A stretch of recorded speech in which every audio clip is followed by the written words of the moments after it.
Hello guys, তোমরা সবাই কেমন আছো? আমি চলে এসেছি আজকে সকাল সকাল, তো ভোরবেলা। তো এখানে আমি আজকে যাচ্ছি জল ঢালতে শিবের মাথায়। আজকে হলো শ্রাবণ মাসের চতুর্থ সোমবার। তো এখানে আমি জল ঢালতে যাব, অনেক দূরে যাব, অনেক দূরে মানে কি আমাদের কাছেই একটা পাহাড়ে মন্দির আছে, তো ওখানে যাব। তো আমার ফ্রেন্ড আরও আমার ফ্রেন্ডের বাড়ির লোক সবাই মিলেই আমরা যাচ্ছি একসাথে আমরা। তো তারপরে এখানে পিলপিলিতে উঠে গিয়েছি। তারপরে ওখানে আমি পুজোর থালা দেখিয়ে দিলাম, আমার হাতে ঘটি ছিল জল দুধ ওটা। তারপর এখানে পাহাড় দিয়ে যাচ্ছি আমরা সবাই। তারপরে এখানে আমি অল্প দেখিয়ে দিচ্ছি, তো অনেক উঁচু ছিল। আমি তারপরে পেয়ে গেছি। তারপরে উঠেই আমার যে অবস্থা ছিল, ঘেমে কি অবস্থা, আমি নিঃশ্বাসই নিতে পারছিলাম না। তারপরে সবাই মুছছে নিজের নিজের ঘামগুলো, আমিও মুছে নিয়েছি পরে।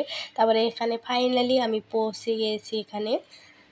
তো এখানে সবাই জল ঢেলেছে, অনেক মানুষ ছিল। আমরা হয়তো লেট করে এসেছি, অতটাও লেট করিনি, আরও সকালে মানুষ এসেছিলো। আর এখানে অনেকটা ভিড় ছিল।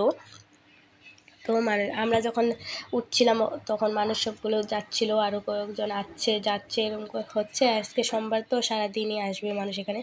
তারপরে এখানে আমি সব দেখে নিচ্ছি ভালো করে। তারপরে এখানে আমি জলটা ঢেলে নিচ্ছি এইবার।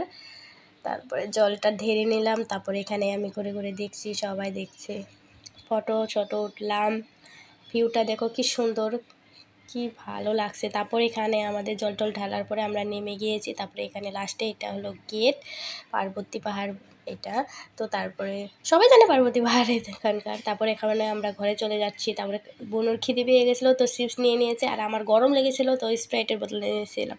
তো এখানে আমরা ঘরে যাচ্ছি এখন। তো এখানেই আমার